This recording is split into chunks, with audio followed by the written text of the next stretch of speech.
나무석가모니불.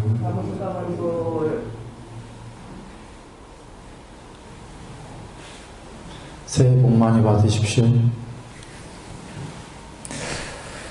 새해 더 행복하시고 평안하시고 하는 일 모두 번창하시기를 기원합니다.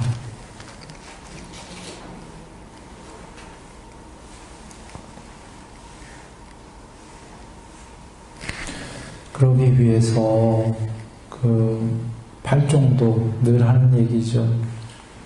팔종도를 올해 더 잘 우리 같이 닦지요. 잘 닦으면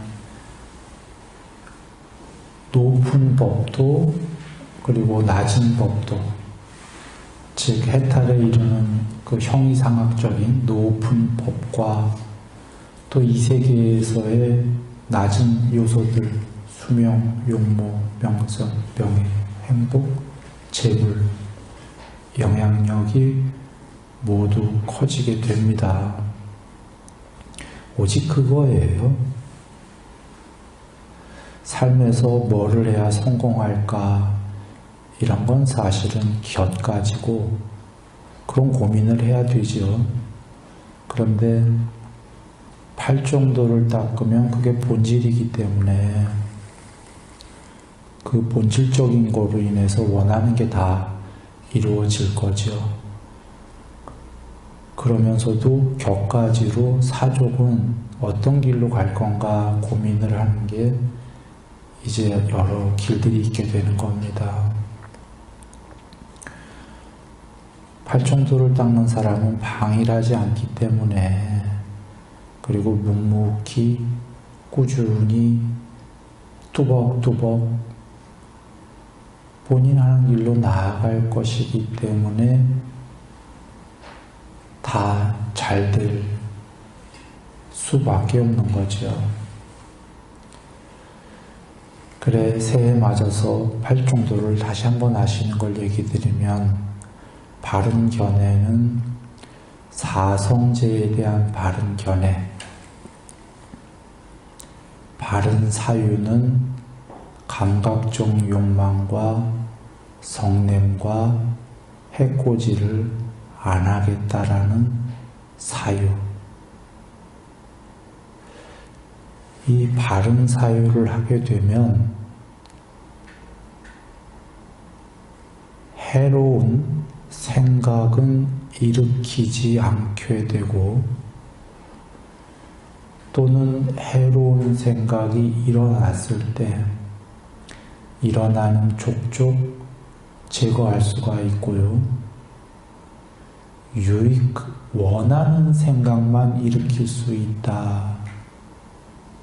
저번 시간에 우리 본문 봤습니다.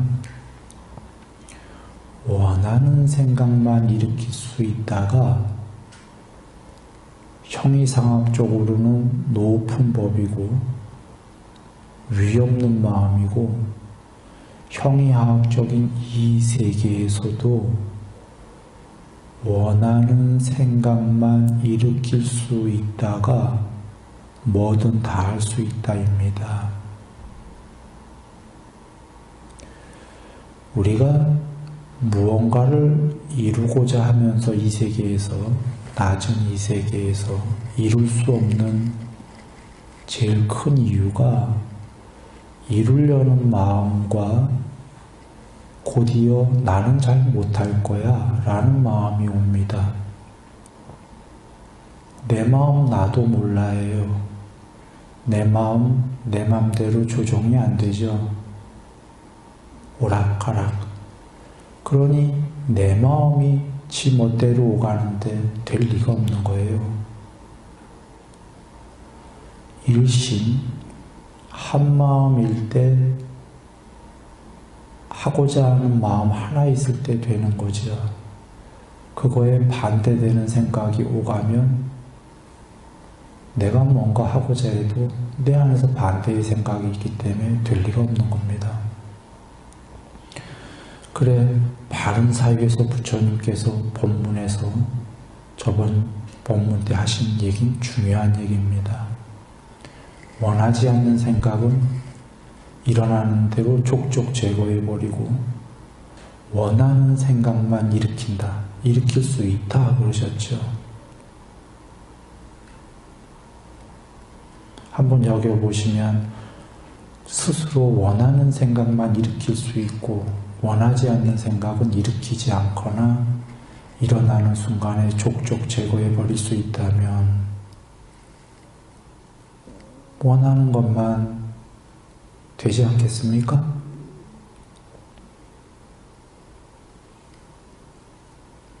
그게 바른 사유입니다. 그러한 바른 사유를 하게 되면 이어 바른 말, 바른 행위가 되는데 처음부터 바른 사유가 완벽하게 되진 않겠죠. 원하는 생각과 반대되는 생각이 계속 일납니다, 처음엔. 그래서 그걸 안 일나게 하면서 말과 행위로 동시에 바르게 하는 겁니다. 즉, 해로운 말과 해로운 행위가 아니고 바른 말, 바른 행위를 하게 됐을 때 마음도 해로운 마음이 아니라 유익한 마음에 서게 되고 그때 비로소 원하는 생각을 원하는 것만 일으킬 수가 있다.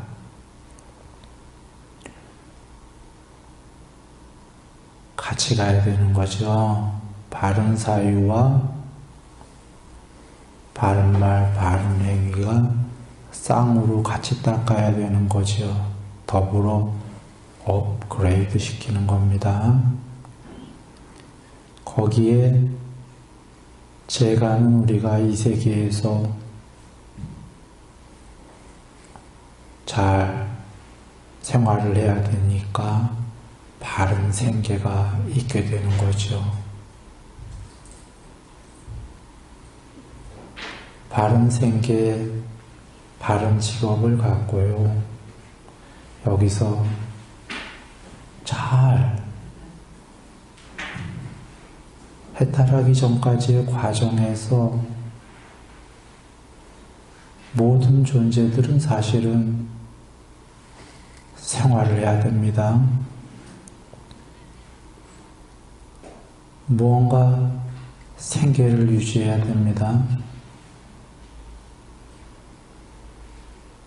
그 생계를 하면서 거기가 학습의 장인 거죠. 공부에, 해탈의 여정에 바른 말, 바른 행위를 하면서 바른 사유를 한다. 그리고는 바른 정진이 있게 되고 바른 삿띠를 점점 확립을 더하게 되는 거죠. 바른 삿띠를 확립하게 되면 반야가 이 세계를 보기 시작합니다.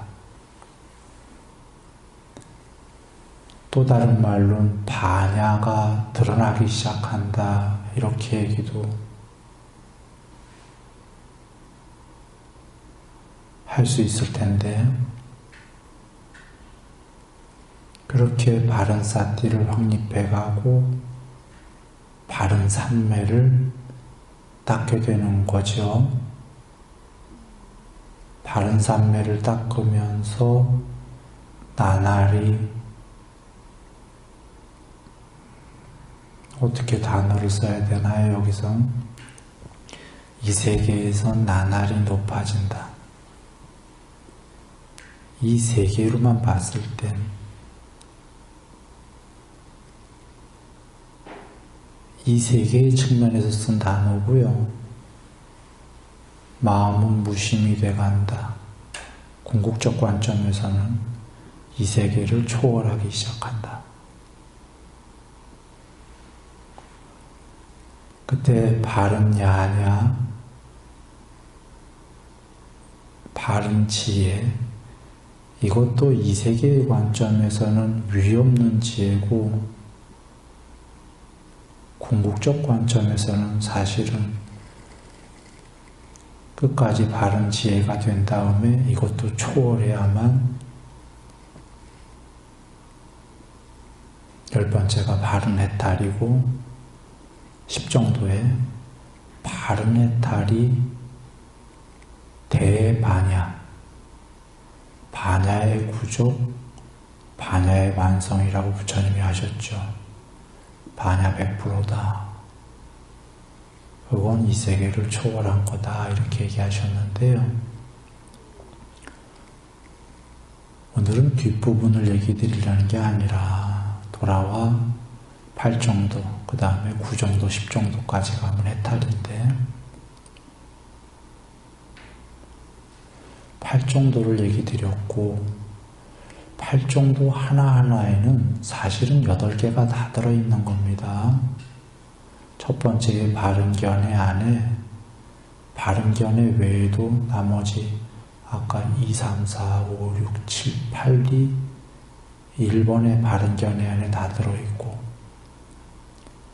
또 2번의 바른사유 안에 나머지 7개가 다 마찬가지로 포함되어 있고 세 번째 바른말 안에도 8정도의 나머지가 다 포섭이 되어 있고 전부 이런 구조입니다.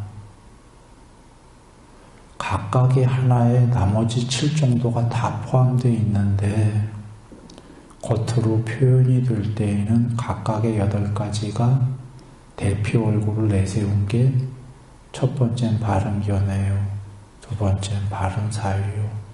겉무늬가 대표적 얼굴이 그럴 뿐 그 각각은 7개를 나머지를 다 포섭하고 있다. 어떤 이야기냐면 8개를 같이 닦아나가는 거다, 그런 얘기입니다. 국민학교의 바른견해, 초등학교의 바른견해 정정합니다.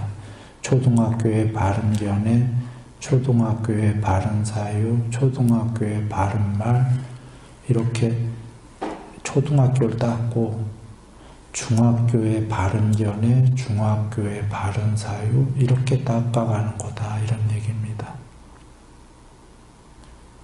바른견해를 100% 닦고 바른사유 초등학교 과정 닦고 이런 게 아니다라는 겁니다.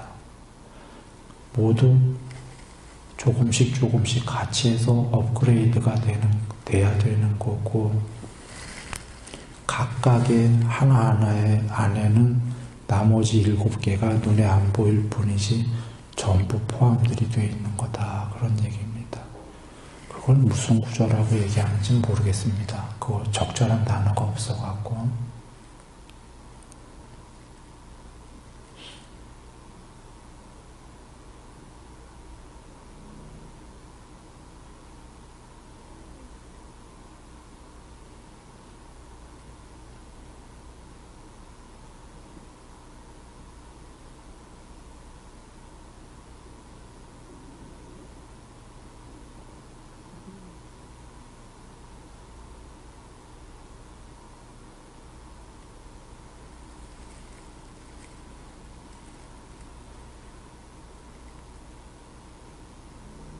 그리고 8가지의 그 8정도는 정말 단어로는 너무 쉬운 거잖아요. 쉬운 건데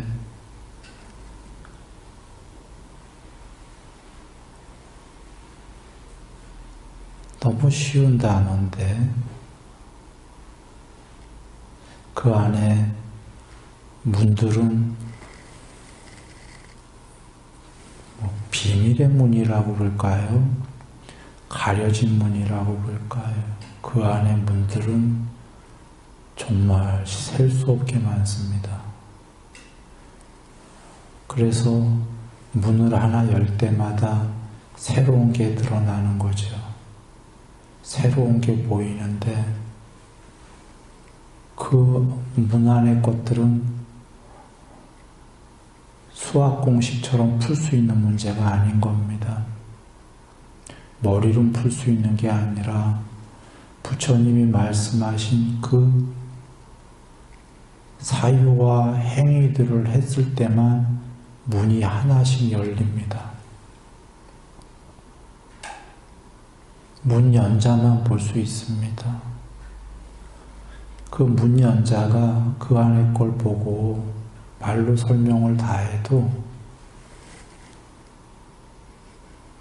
그 안에 안 들어쓴 자는 들어쓴 자에게 얘기를 다 듣고 난 다음에 나 이해했어. 머리로 이해 못한 겁니다. 거긴 이해의 영역이 아니기 때문에 정말로 자기가 문을 열고 들어가서 보거나 체험하지 않은 이상 들어도 알 수가 없는 것들이 그 안에 너무나 많다, 이런 얘기입니다.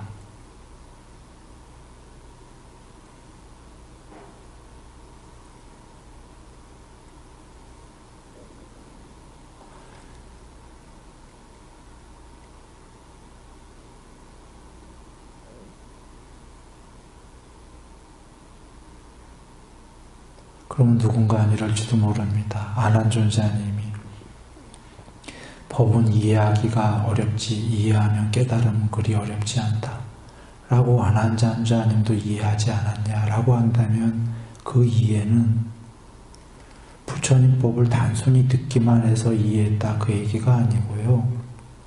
들은 다음에 많은 실천을 했다 그런 얘기입니다.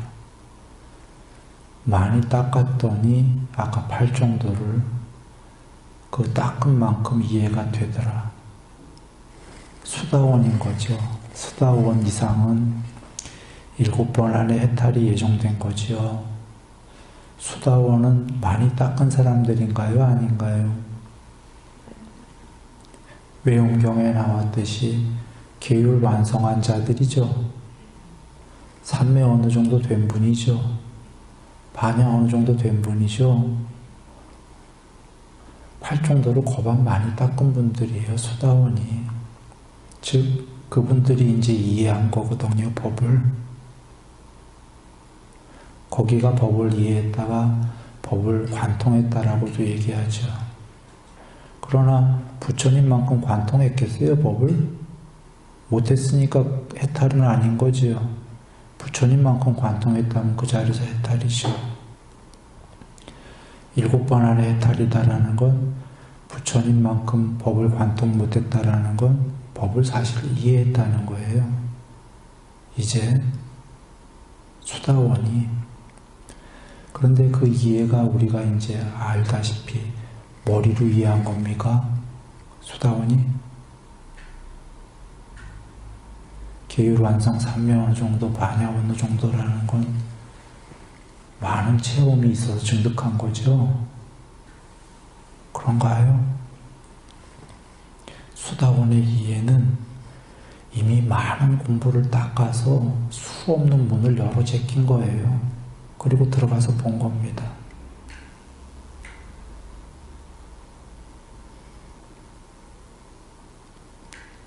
정리합니다. 8정도는 단어가 너무 단순해요. 초등학생도 알 정도의 초등학생한테 조금 설명하면은 그 안에 내용도 모를 리가 있어요. 거짓말하지 마라. 응? 중상모략하지 마라. 그래야 안 그래요? 왜 초등학생 이해할까 못할까요? 욕하지 마라. 쓸데없는 잡담하지 마라. 근데 우리도 이 말 다 이해했지요. 근데 사실은 하는 사람들은 하는 만큼 이해를 못한 거예요. 전혀. 이건 머리로 이해해야 될 문제가 아닌 거예요.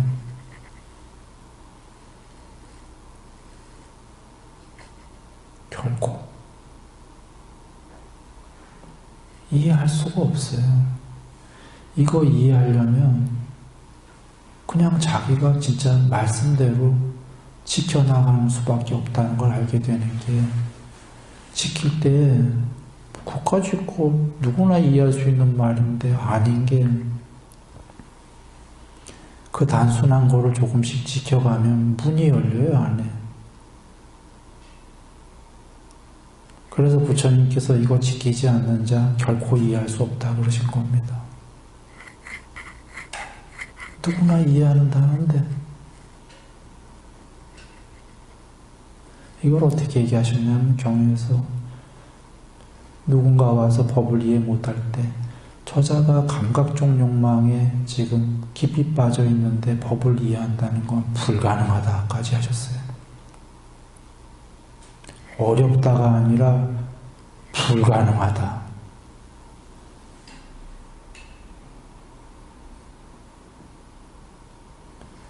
실천을 조금씩이라도 안 하는 자는 이해 못한다라는 건 내가 부드럽게 한 거예요. 순일식으로. 부처님께서는 이해 못한다 하시지 않고 불가능하다 하셨어요.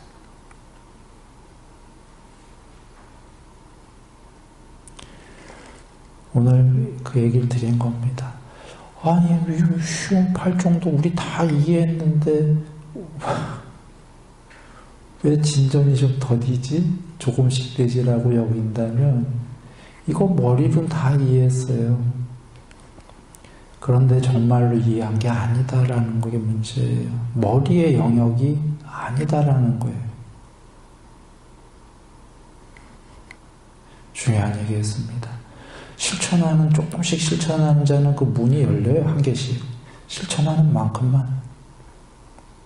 그 안에 문이 수도 없이 많습니다. 부처님께서 나는 그 연민의 마음으로 다 설했다. 간곡히 당부하건대 여기 빈집도 있고 나무 밑도 있고 하니까 방일하지 말고 열심히 해라. 그 말씀이 우리 흔히 아는 그 얘기입니다. 나는 다 설했으니까 이제 그대들의 몫이다. 실천해라. 그러면 문이 열릴 것이다. 내면에 실천하지 않으면 미안하게도 문은 하나도 안 열릴 거고 그냥 국어 공부하듯이 머리로 지식 쌓은 게 될 거다 하시는 겁니다.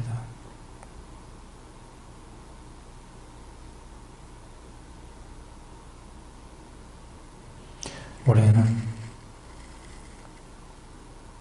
우리 모두 더욱더 실천하여서 같이 더 행복해지죠. 더 평안하고 더 평화로워지고